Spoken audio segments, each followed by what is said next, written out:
Hola amigos, bienvenidos a Días de Radio, gracias por acompañarnos. Me reintegro a este espacio de todos los lunes, miércoles y viernes, Días de Radio. Un espacio que disfruto mucho, que realmente me parece que es una forma de contactarnos muy interesante. Espero que lo sientan así. La semana pasada, como ustedes saben, no estuve en la ciudad. Estuvo Mauricio Alarcón conduciendo este espacio. Quiero agradecer a Mauricio por el excelente trabajo que hizo la semana pasada, en el cual estuvimos tratando otro aspecto de la ley de comunicación, como era el tema de convertir a la comunicación en un servicio público. Esta semana, en cambio, vamos a estar tratando un tema que es muy importante dentro de la ley de comunicación, que es la imposición de normas deontológicas, de un código de ética por parte del Estado. El título 2, el capítulo 1 de la ley de comunicación nos trae esta normativa. El artículo 10, título 2, capítulo 1, artículo 10, normas deontológicas. Ahí se describe una serie de normas que están divididas en tres clases. Las primeras referidas a la dignidad humana, las segundas relacionadas con los grupos de atención prioritaria y el tercer grupo concernientes al ejercicio profesional. Y al respecto, cabe decir que evidentemente no nos oponemos a que existan normas éticas, normas deontológicas. Al contrario, esas normas deben regir la profesión periodística. Ahora, la pregunta es si el Estado debe imponer esas normas a través de una ley, o si la ética corresponde más bien al fuero íntimo del individuo, a mecanismos que uno adopta voluntariamente para autorregularse, para imponerse unas normas que le ayudan a actuar de una cierta manera, de la mejor forma posible. El periodismo, se lo ha dicho el maestro García Márquez, Javier de Ríos Restrepo, es una profesión ética o no lo es, ¿cierto? No existe, el periodismo no ético no existe. Como digo, la pregunta aquí es si el Estado puede imponer esa ética a través de una ley. Y para tratar este tema tenemos a dos invitados muy especiales en nuestro programa. Recibimos a Hugo Estornayolo, profesor universitario de la Universidad Tecnológica Equinoccial. Gracias, Mayita, por asistirme. Estaba entregando los perfiles de nuestros entrevistados. Él es además doctor, analista y, como dije antes, catedrático universitario en la Facultad de Comunicación de la Universidad Central. Actualmente es coordinador de la carrera de periodismo en la Universidad Tecnológica Equinoccial, la UTE. Y también nos acompaña Ivanova Nieto, docente universitaria en la FACS, en la Facultad de Comunicación Social de la Universidad Central, en la Universidad San Francisco de Quito, en la Universidad Católica, Pontificia Universidad Católica del Ecuador, en la Universidad Salesiana, y además dicta cátedras de investigación periodística, comunicación auditiva, proyecto integrador 2 y práctica comunitaria. Actualmente es responsable de la unidad de autogestión de la Facultad de Comunicación Social de la Universidad Central. Bienvenido, Ivanova, muchas gracias por acompañarnos. Gracias. Bien, y les planteaba este tema de si la ética puede ser impuesta desde el Estado. Decíamos, evidentemente el periodismo es una profesión ética, o no existe, es decir, no existe un periodismo, no debería existir un periodismo no ético. Eso es así. Pero quizás la pregunta que tenemos que hacernos es: ¿el Estado está en capacidad de imponer una ética a través de una ley como la Ley Orgánica de Comunicación? Les dejo planteada la pregunta así de amplia y después vamos desglosando esto. Okay. Me parece que estoy de acuerdo totalmente en lo que tú dices sobre que el ejercicio periodístico es ético. No hay posibilidad de que no lo sea. Si no hay una ética, pierdes credibilidad y estás haciendo cualquier cosa menos periodismo. Yo creo que el Estado podría garantizar que efectivamente ocurra esto, pero si nosotros revisamos la ley, la parte deontológica, yo veo ahí, digamos, tengo muchas preocupaciones porque me parece que no necesariamente se busca la ética, sino es una situación que perjudica inclusive la investigación periodística, el seguimiento de casos. Entonces es una imposición y es una regulación que beneficia a una parte, no a la sociedad, y perjudica no solo a los medios, insisto, perjudica a la sociedad y beneficia a quien está. ¿Puedes citar alguno de esos principios a los que te refieres, en los cuales el Estado entraría a regular de forma que limita, digamos, la posibilidad de hacer periodismo? Sí, en referencia a la información que dice que será sancionado con la información donde haya información concertada y reiterativa de manera directa por terceros, inclusive hecho por terceros, destinada a desprestigiar a una persona natural o jurídica o reducir su credibilidad pública. Cuando hablamos, es el linchamiento mediático. Sí, entonces, la información concertada, o sea, se podría leer, ¿no? Mi preocupación es esa. Cuando hay un tema muy complicado, muy complejo, generalmente la mayoría de medios hace la investigación, pero no es que haya una concertación entre los medios. Pero visto así, se podría leer de esa manera y serían censurados todos los medios. Entonces, el momento en que tú comienzas a hablar sobre la ley minera o sobre por qué a las camaroneras ilegales se regularizó a pesar de que estuvieron tantas hectáreas de manglar, ya habría en cambio otra figura. Estás desprestigiando a esas transnacionales o empresas que están ejerciendo esto, ¿no? Claro, es el principio H, evitar difundir de forma positiva o valorativa las conductas irresponsables con el medio ambiente. Y la otra cosa es cómo esto es tan contradictorio con lo que pasa todos los sábados. Todos los sábados. Por ejemplo, decía en la primera, ¿no?, en las referencias a la dignidad humana, respetar la honra y reputación de las personas. No se argumenta, en las sabatinas no hay una argumentación, digamos, sobre tal persona, tal actividad, sino que hay una burla, a veces hay humillación, no se verifica, no dice sus fuentes. Entonces es una insultadera a veces, ¿no?, que nosotros... No, y ahí te puedo dar testimonio de lo que sucede. Por ejemplo, solamente permítame comentar, este sábado el presidente señaló, y es algo que lo ha publicado además la prensa oficial, que yo he estado, o que gente de Economedios hemos estado en una delegación con AIREP yendo a visitar a los periódicos colombianos. Yo les pido que el Estado además lo tiene, ustedes me revisan absolutamente todo, así que señores de la SENAIN, de la SECOM, ustedes tienen información. Yo estuve en Guatemala en esos días, yo no he estado en Colombia, no fui a Bogotá, no he estado con la delegación de la EDEP. Sin embargo, se permiten emitir esos falsos pronunciamientos, ¿no es cierto? Y cuando se les pide rectificación o réplica, pues evidentemente te niegan ese derecho, ¿no? Ahora, Hugo, ¿cómo ves este tema de que el Estado imponga una ética? Y te leo un artículo, por ejemplo, en el punto 3, ¿no es cierto?, en el tercer grupo de principios éticos, dice concernientes al ejercicio profesional. Te dice respetar los presupuestos constitucionales de verificación, oportunidad, contextualización y contrastación en la difusión de información y relevancia pública o interés general. Sí, está perfecto, o sea, toda la información debe ser verificada, oportuna, contextualizada y contrastada. Ahora el problema es, ¿cuáles son los criterios que se van a utilizar, por ejemplo, para juzgar una información oportuna o no oportuna? ¿Cierto? A ver, a mí me parece que el manejo de los temas de la ética son individuales. Cada persona maneja su ética.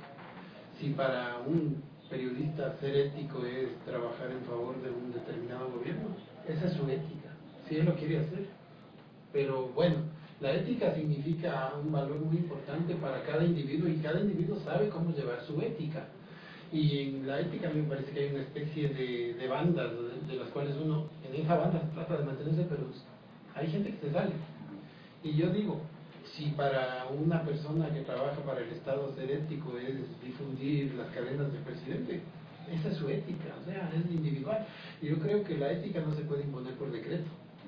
O sea, no hay forma. Me parece que todo lo que nosotros aprendimos en nuestros estudios universitarios sobre la ley de ejercicio, sobre los códigos de ética, nos decían que nosotros debíamos ser lo suficientemente capaces de, nosotros por nuestra cuenta, verificar, contrastar, buscar fuentes, porque hablaron hace un rato con Ivanova de este problema del unifontismo, que viene a ser uno de los graves problemas del periodismo actual, que es conformarse con lo que una sola fuente nos dice.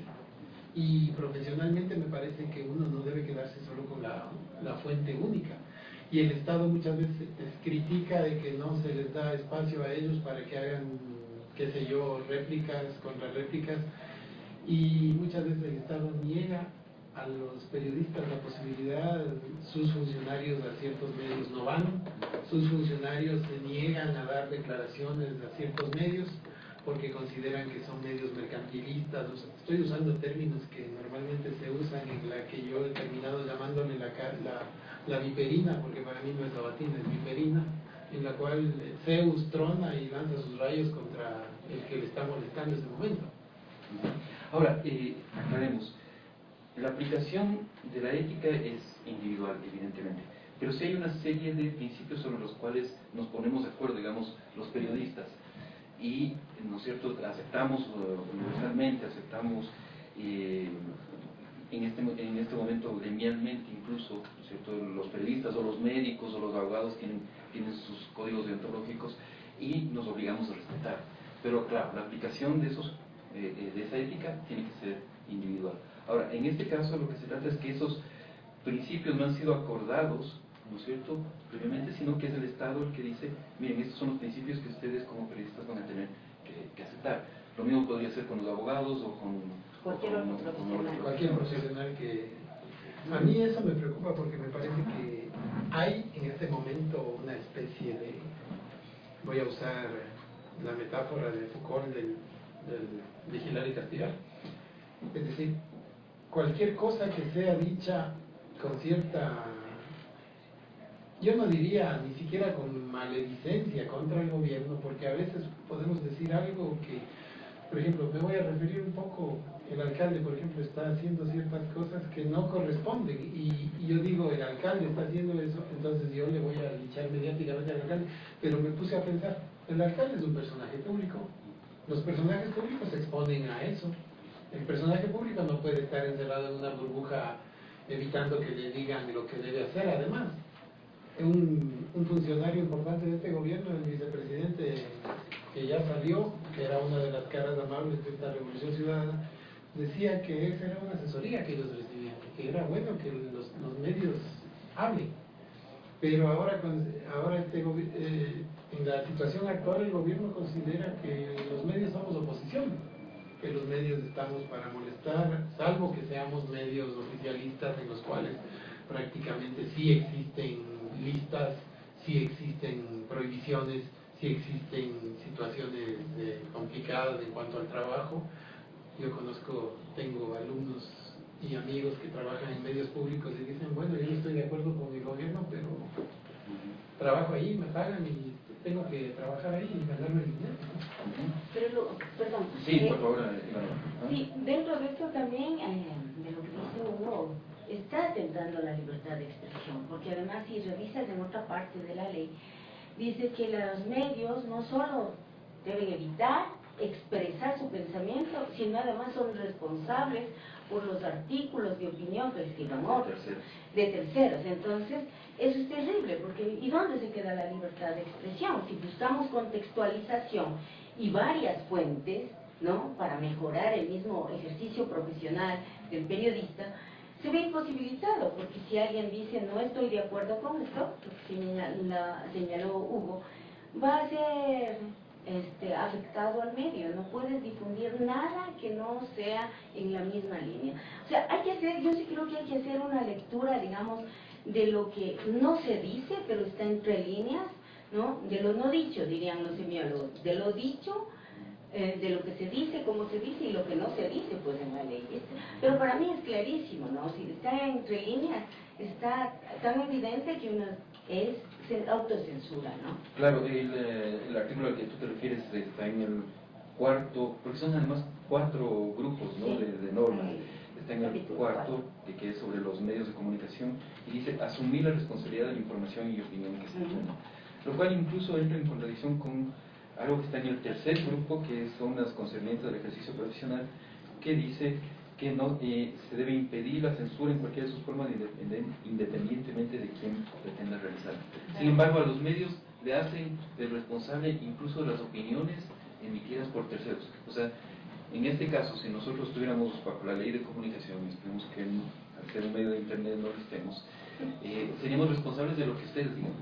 Así es. De lo que ustedes digan. Entonces yo tendría que saltar por encima de los micrófonos, callarles en el momento en que digan algo. De invitar a la línea, ¿no? Y la otra cosa también es que las autoridades efectivamente se niegan a dar información, que ya lo dijo Hugo, pero en muchos casos los periodistas se acercan apegados a la ley de transparencia, ¿no es cierto?, para informar y le dicen, bueno, haga el trámite y usted debe pagar.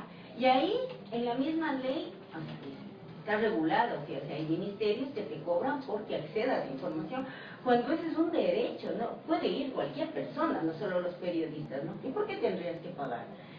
Y además, en uno de los artículos dice que no se, que tenga, digamos, que el periodista obtenga información de forma ilícita. Entonces, es ilícito si yo le pago a alguien que me dé información, a un particular, pero no es ilícito cuando le pago al Estado, que debería informar sin necesidad de pedirlo, por ejemplo, colgar en sus páginas web y todo eso, pero no, está cobrando. Entonces, ¿cuándo es bueno? Cuando es bueno pagar y cuando es malo pagar. O sea, hay una serie de cosas ahí que... A lo mejor Garganta Profunda estaría preso en este momento, el famoso informante del caso Watergate, que hubieran llevado preso, claro, hubieran averiguado quién es, le hubieran perseguido y le hubieran... No, es que mira, ya que hablamos de estos temas, en el artículo 30 se clasifica esto de información de circulación restringida, que no está en la ley de acceso a la información.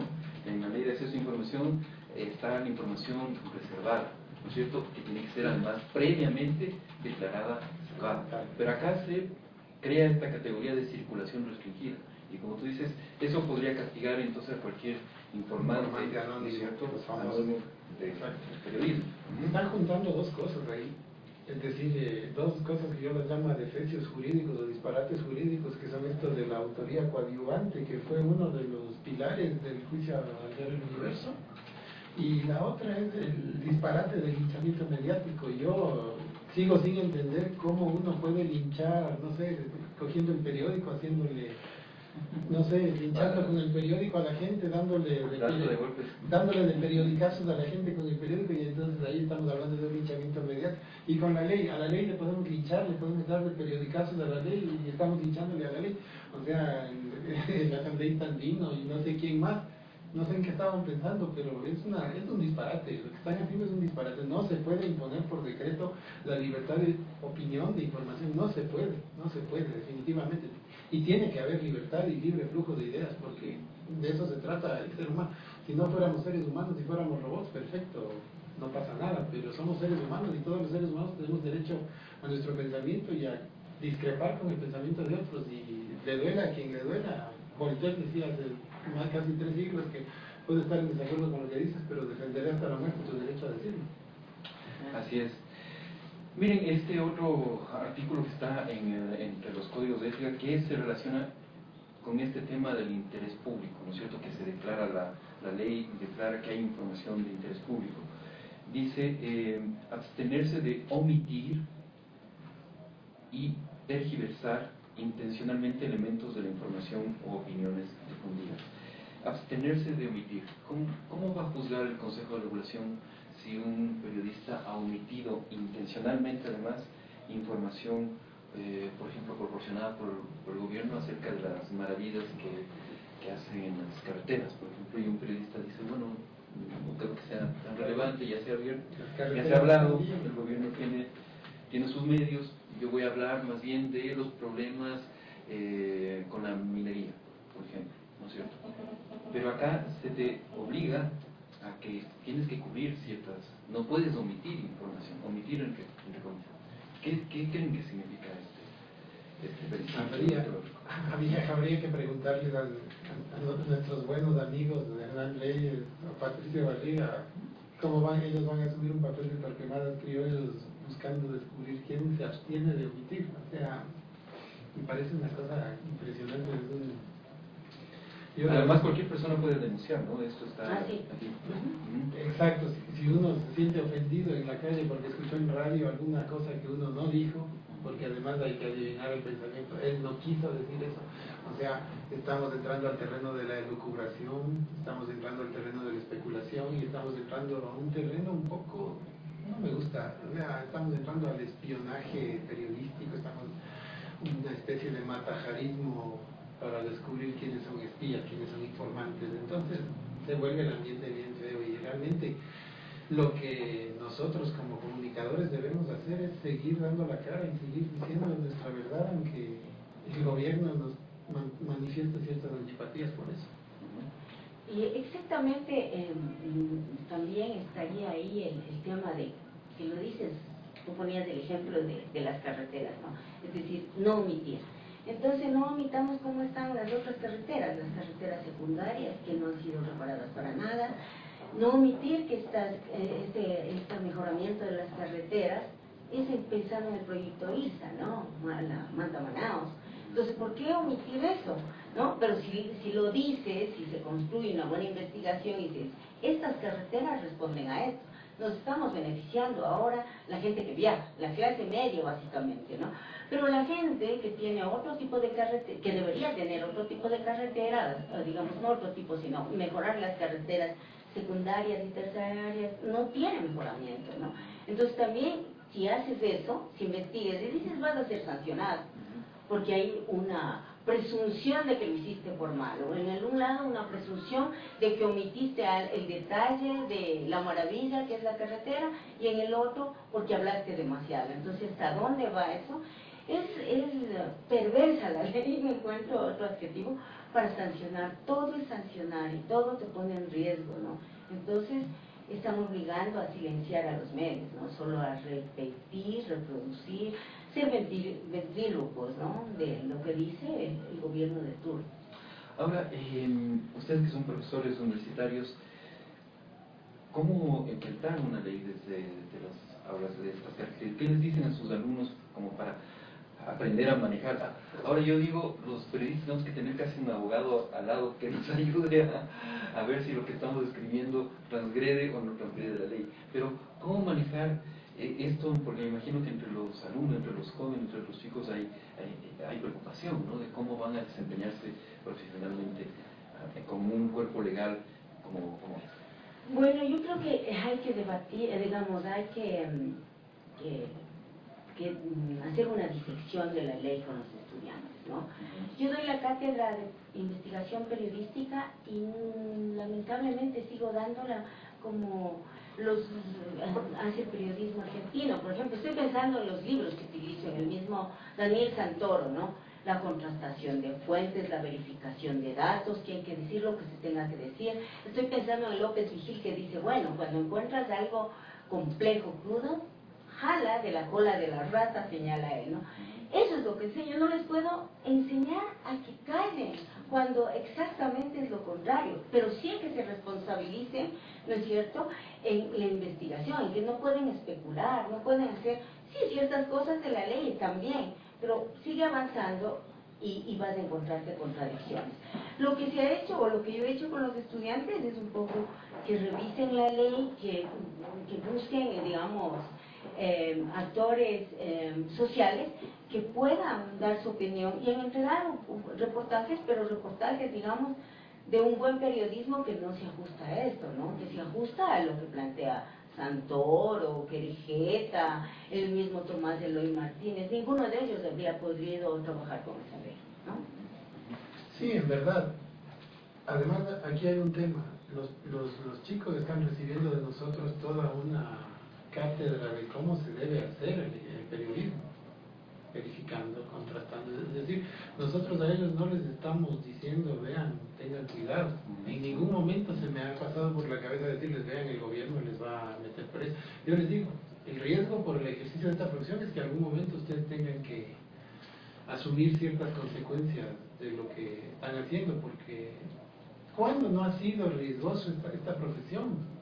Yo a ellos les ponía ejemplos incluso de la época, posiblemente Eugenio Espejo, preso, los mártires del Quiteño Libre, excepto Pedro Moncayo, y él después, presos, la gente que hizo periodismo en la época de García Moreno, presos. Es decir, ¿cómo les puedo decir a los chicos yo eso? Cuando, además, otra cosa que me preocupa bastante es que en los jóvenes de ahora hay como una especie de dejadez o importismo respecto a las cosas. Es como que están recibiendo una especie, y yo lo voy a decir y creo que mucha gente lo está percibiendo, es una especie de lavado cerebral por parte de la propaganda oficial. Es decir, estamos llegando a límites que solo se veían en países totalitarios. Es decir, gente que solo repita el discurso oficial, y por eso a los chicos, sobre todo en nuestra profesión, hay que hacerlos críticos. No, que no se traigan todas las ruedas de molino, porque hermosa la carretera. Por cierto, ayer estuve pasando por la provincia de Imbabura y hay partes bien bonitas de la carretera, pero si uno se adentra un poquito, el gobierno no ha llegado allá. Y claro, y en relación a esto de la propaganda, yo tuve unas vacaciones la semana pasada y es impresionante la cantidad de vallas, o sea, que hay de propaganda del gobierno por todo lado, ¿no? O sea, es increíble. Ahora, frente a la ética que nos quieren imponer desde el poder y que está contemplada en la ley de comunicación, yo le escuchaba a alguien, a Nelson Rascos, a quienes todos conocemos, decir que se debe enfrentar con una ética de la irreverencia, una ética de cuestionamiento al poder, de una ética que quizás ese sea la principal responsabilidad ética en este momento, ya no solo de los periodistas, sino de los ciudadanos. ¿Qué creen ustedes? Yo estoy totalmente de acuerdo, ¿no? O sea, no silenciarnos, ¿no? Por eso decía, sigo dando mi cátedra como la daba antes. Yo creo que hay que decir las cosas, ¿no? Yo pienso que efectivamente, no solo los periodistas, yo no estoy hablando no como profesora o periodista en ejercicio, sino como ciudadana, como docente universitaria, como una persona que paga impuestos, que contribuye para mejorar las cosas. Y altos impuestos además que nos cobran, ¿no? Entonces, yo sí exijo del poder, o sea, justicia.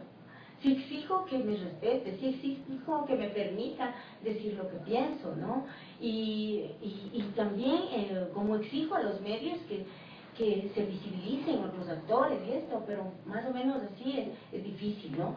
Pero yo creo que siempre hemos tenido riesgos, ¿no? Yo pensaba, inclusive cuando tú señalabas quienes han ido presos, pensaba también en las dictaduras militares, ¿no? El mismo Diego Kendo lo cuenta muchas veces, claro. Bombas en su casa. Claro, entonces, sí, pero ni aún con ellos, o sea, llevarte preso era hasta simbólico, ¿no? Salías ganando, digamos, tenía un valor, pero ahora no, es una persecución y además es un entramado, ¿no? O sea, la ley de comunicación para mí no está por fuera, ¿no es cierto?, de todo el proyecto de Estado que se quiere. Si tú revisas el código de la producción, vas viendo cómo van encajando en el mismo puzzle, ¿no?, en el mismo rompecabezas. Todo está bien pensado, sino que nos fueron el código penal, la policía, este cuerpo policial, ¿no?, que aparece ahora. Estas fuerzas de élite. Entonces las DCS ecuatorianas, decía yo esta mañana escuchándole a los fuerzas de combatimiento de Mussolini. Claro, o sea, sí. Entonces, nosotros creo que ya debemos tomar una postura, es decir, no es que se le tenga bronca a Rafael Correa, no es un tema personal. No es un tema de que me caiga bien o me caiga mal, sino no va por ahí, no vamos a aceptar, no es que se esté equivocando, él no se equivoca, es un proyecto bien pensado y nosotros debemos tener claro eso. Y contra eso pelearemos desde nuestras cotidianidades, desde nuestros espacios, ¿no? Porque es importante continuar la lucha contra el poder o contra ese tipo de poder. El presidente sabe a dónde va. Él sí sabe a dónde va. Claro, ahí podemos anotar también el decreto 16 contra las ONGs y las formas, en realidad todas las formas de organización social, ¿no? La criminalización de la lucha social, o sea, pensemos en los chicos del Central Técnico, ¿no? ¿Por qué reclamaban? Sí, le rompieron vidrios. Yo le escuchaba al sociólogo Mario Hunda, él decía, cuando nosotros botábamos piedras, máximo te ponían en el calabozo, iba tu papá, pagaba los vidrios, te jalaban las orejas, te hablaba tu papá y el chapa, y luego te soltaban, pero ahora ni siquiera eso, ¿no? Y detrás de eso, ¿qué había? Les cambiaron el pensum. Y esa gente que va a estudiar en el central técnico lo que quiere es terminar el colegio y ser calificado como una mano de obra que puede insertarse en el mundo laboral. Ahora ni siquiera eso. Y tienes la otra ley, que es la LOE, que es totalmente excluyente para mucha gente para que pueda ingresar a la universidad, ¿no? Y en la universidad además tiene que prepararse para que los títulos que tengan los chicos, ni siquiera damos ya los títulos nosotros, sino dan ellos de la UAR, si estás o no. Si das bien el examen. Claro, o sea, es una serie de cosas, es una cadena, pero es una avalancha que a veces nos quedamos en la parte superficial y vemos el caso como ese es un caso aparte. No, es lo mismo, está pensado así y además es aleccionador, es decir, los otros que salgan saben lo que les va a pasar, ¿no? Entonces, es un proyecto hegemónico, es un proyecto totalmente unificador, uniformizador, es un proyecto que lo que pretende es prácticamente controlar las mentes. Ahora las universidades también se han quedado, ¿no? Hay temor también al interior de las universidades, entre las autoridades, los profesores. No sé si temor, pues hay como un recelo porque la gente... Porque ahora, también tienen una ley encima que además afectar, ¿no? nos tienen ocupados en tareas que no son propias del ejercicio. Por ejemplo, en la acreditación nos tienen llenando formas, formularios y escaneando documentos, cuando esa debería ser una naturaleza propia de una gestión, no sé, secretarial, una gestión de personal administrativo más que de personal docente. Entonces, es un proyecto... O sea, hay poco tiempo para pensar en lo que está pasando y mucho tiempo que te tienen. Exacto. No, la otra cosa también que sí es importante señalar es que el rector de la Universidad Central se alineó a este gobierno y guardó un silencio cómplice, diría yo, ¿no? Entonces, desde el 2010 que hubo lo de la ley, la LOES, no dijo ni pío. Es más, el rector pidió a los decanos y subdecanos de consejo universitario que decían que había que salir, impidió las marchas, se opuso con una amenaza de ser sancionado. Es decir, lo que ocurre afuera, ocurre en chiquito en la universidad, hay un montón de sumarios abiertos a estudiantes, a profesores. Entonces el discurso del rector es que es contra los chinos, que hicieron tanto daño a la universidad. Sí, al principio podríamos decir sí, pero las formas como se lo hace, entonces tampoco puedes discrepar, tampoco puedes decir nada. Hay una división de los profesores en la universidad. Es evidente en nuestra facultad que somos dos grupos así bien marcados, los que estamos, que tenemos una postura, digamos, como la que estamos dialogando aquí con Hugo, y también los otros, los que defienden al gobierno y que creen que está bien, y que los vagos profesores no trabajábamos bien antes y pasamos a ser además empleados públicos con 40 horas semanales, ¿no? Fíjate, para que veas cómo se relaciona digamos, las autoridades principales de la universidad. La LOES te exige que un profesor tiempo completo tenga 16 horas aula, ¿no? Y el resto es en investigación, tutorías, otras actividades. Sin embargo, la Universidad Central del Ecuador, a través de su rector, del Consejo Universitario, ha aprobado que nos den 22 horas de clase, ¿no? Aula.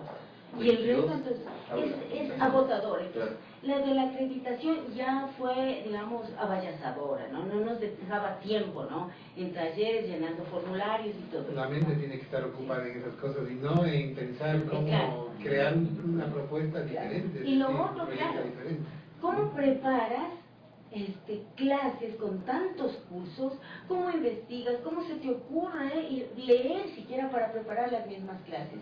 Entonces, es enajenante, ¿no? Entonces pasamos a ser, es el fordismo nomás, ¿no? Entonces, todo eso ha sido terrible, sí, en cadena.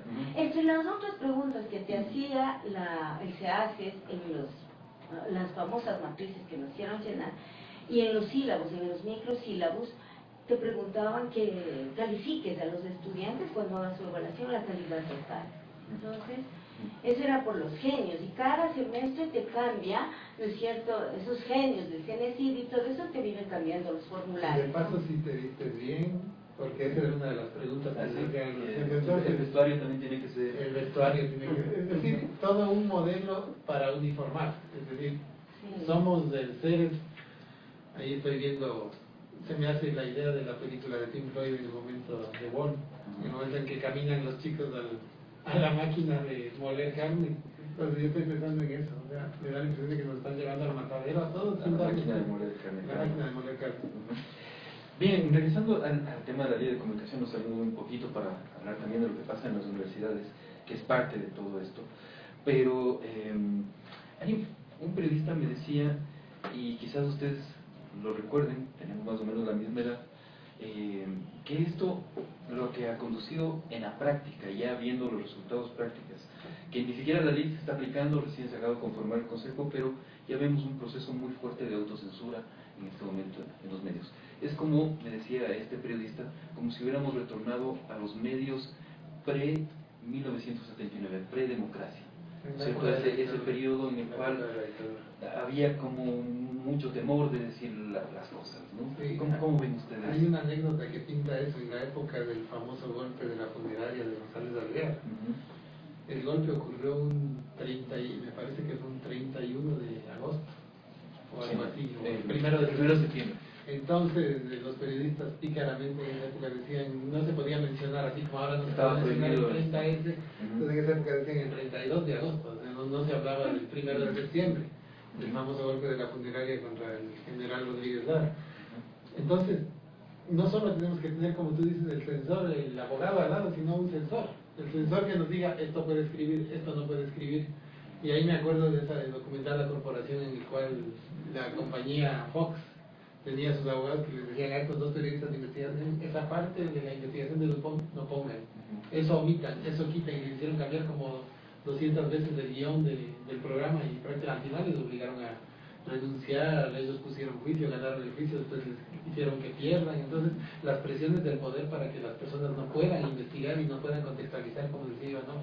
Es decir, nos dejan en el punto de solo decir, bueno, lamentablemente tengo que poner el ejemplo, se nos muere el futbolista Chucho Benítez y no contextualizamos, simplemente se murió.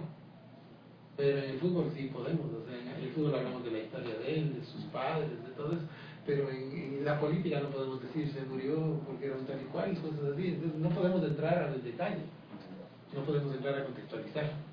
Lo de la autocensura en el periodismo es gravísimo, porque muchos periodistas no es que estén alineados necesariamente con el régimen, sino que temen perder su fuente de ingresos, ¿no? Es su trabajo, es su profesión, mantienen familias, o sea, de eso viven. Estás hablando de periodistas que trabajan en los medios del Estado. Sí. La autocensura, inclusive en los medios privados también, ¿no? Porque dicen, no, mejor no me meto en esos temas. Mejor no me juego por ese lado, mejor me quedo. O sea, ni siquiera puedo ser honesto o hacer bien mi trabajo. O sea, se ha creado, bien pensado, el miedo. Entonces ya he colocado el miedo, es un dispositivo que ni siquiera te hace falta controlar porque ya te autorregulas. Entonces, este no va a soltar esto, ¿no? Él no va a decir, ni siquiera es que cogió plata o le pidieron que no haga. Ya no hace falta porque el miedo, ¿no? Como la religión nos metió la culpa, opera facilito y hace que dejes de decir las cosas y se vuelve una información totalmente banal, ¿no? Entonces, a mí sí me preocupa eso porque además ese miedo y esa autocensura ejercida ya en los medios se va multiplicando en la sociedad. Entonces la gente evita hablar, prefiere no comentar, prefiere no decir. En la misma universidad mucha gente que es crítica a la hora de firmar una carta pública, algo no quiere, ¿no? No porque me compromete, no. Entonces eso es terrible. La sociedad misma está silenciada y está cada vez con más temor. Y eso es presa para cualquier cosa, ¿no? Es vulnerable a cualquier cosa. En la guerra, la primera víctima es la verdad, decían los expertos. Y al respecto, hay una anécdota reciente, la semana pasada, se presentó una plataforma de víctimas, de perseguidos políticos del gobierno, más o menos 30 personas firmaron una carta que se entregó a la OEA. Esas 30 personas representan a 70 perseguidos políticos que hay en este gobierno. y la cobertura de los medios fue muchos el silencio nada más, y otros más bien en términos de lenguaje oficial, ¿no? Los autodenominados perseguidos políticos, las supuestas violaciones de derechos humanos. Ese era el tipo de lenguaje que utilizaban los medios de comunicación. Quizás en este momento, ustedes ya lo han planteado, pero quizás vale la pena reiterar ese mensaje. Lo que cabe es quizás, y el principal requerimiento ético en este momento de los periodistas, ya ni siquiera de los medios, sino de los periodistas, es resistir a esta ley que impone restricciones tan severas. ¿Qué creen ustedes? ¿Qué deben hacer los periodistas en este momento frente a este cuerpo legal? Ya ni siquiera los medios, sino los periodistas, incluso en entornos desfavorables como son pueden ser muchas veces los medios de comunicación. Hay que empezar a acostumbrarse a caminar por terrenos fangosos, hay que acostumbrarse a moverse en arenas movedizas y saber que uno tiene que estar lo suficientemente sustentado en aquello que investiga y en aquello que da a conocer. Prácticamente uno tiene que ya acostumbrarse ahora está tan de moda esa palabra en las universidades, las evidencias, uno tiene que tener todas las evidencias todo el tiempo, porque eso va a ser lo que a uno le proteja en casos riesgosos, porque no vamos a tener el abogado al lado, ni vamos a tener el censor al lado, pero como que están ahí arriba mirando, vigilando para ver que nosotros hasta cierto punto cometamos ciertos errores para ahí entrar en el ataque hacia nosotros. Yo creo que se debe mantener y exigirse a uno mismo hacer un trabajo de alta calidad, con mayor razón, ¿no? Y la otra cosa es que no se piense individualmente, tenemos que organizarnos, asociarnos, buscar alianzas, ¿no? Ser solidarios con sí, o sea, convertirnos realmente en un equipo, digamos, que está pensando, o sea, que si nos silencia uno, cuando tú luchas solo te silenciaron y listo, y no me importa. Entonces, si es necesario convocarnos a pensar, a tener acuerdos mínimos, ¿no?, frente a esto, porque hoy es uno, mañana podemos ser cualquiera de los que estamos sentados en este estudio, ¿no? Entonces, eso es peligroso. Entonces, no es que le pasó eso a Juan Carlos Calderón, o a Cristian Zurita, o al periódico El Universo, y a otros más, ¿no?, sino que es a cualquiera de nosotros, porque aún haciendo bien el trabajo, cuidándose, teniendo todas las evidencias, te pueden montar cualquier cosa, o sea, esto da para montar cualquier cosa. Entonces es importante que hagamos un frente común para enfrentar esto, ¿no? Además, ser muy cuidadosos de la vida privada, porque estamos viendo que se llega a miserias como averiguar las vidas privadas de los periodistas para por ahí caer. Bueno, de los ciudadanos hay en este momento en el perfil de Facebook de Anonymous Ecuador, ustedes pueden ver las fichas que supuestamente ha levantado la SENAIN sobre ciudadanos ecuatorianos. Ahí está descrito relación, dónde vive, qué teléfono tiene, las relaciones familiares, relaciones sociales, relaciones políticas, qué orientación sexual, qué gustos sexuales, etcétera, etcétera, si frecuenta o no sitios de diversión nocturna, etcétera, etcétera, etcétera. Todo eso está en este perfil que ustedes lo buscan, Anonymous Ecuador, y ellos anuncian que van a sacar más fichas, están tomando unas 100 fichas que han logrado capturar de las computadoras de la SENAIN y que las han divulgado. El gobierno no ha dicho una sola palabra de esta denuncia.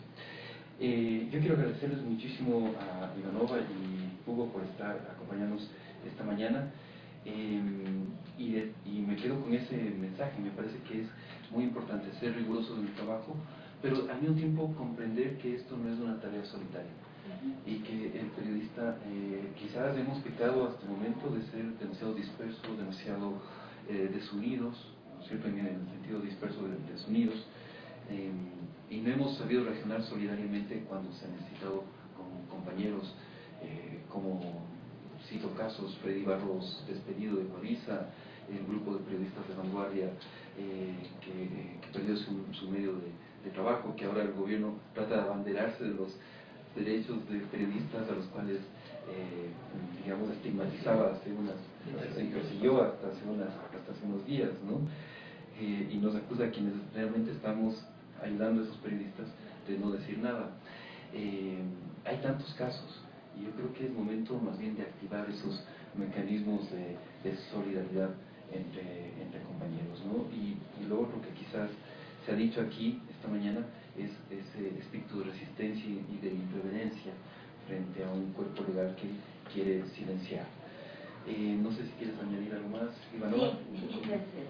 Decías esto, yo pensaba en que guardar silencio le fortalece al poderoso, guardar silencio te vuelve cómplice y es la peor arma que, digamos, que nos afecta, ¿no? O sea, la que más nos va a afectar. El hecho de denunciar, el hecho de decir, de enfrentar, nos va fortaleciendo y nos va a permitir que se develen estas cosas. Y que además exigir, o sea, discutámoslo, o sea, discutamos la ley, por dónde va, el Consejo de Regulación también debería pedirnos a nosotros que planteemos opiniones, se debería exigir que se derogue esta ley o que cambie, no lo sé, ¿no? Habrá que ver, ¿no? Pero no podemos guardar para nada silencio frente además a los atropellos, o sea, nada humano nos debe ser indiferente, ¿no? Entonces sí es necesario dejar de guardar un silencio que se vuelve cómplice con todo lo que ocurre, ¿no? Con todo el horror que estamos viviendo. Mantener nuestras trincheras y seguir luchando, mantener la trinchera porque es el espacio en el cual nosotros tratamos de expresar nuestra opinión. Yo sigo escribiendo en el diario La Hora, los domingos me publican eventualmente y hasta ahora no he visto que el diario me diga, vea, escriba de esto porque no conviene que escriba.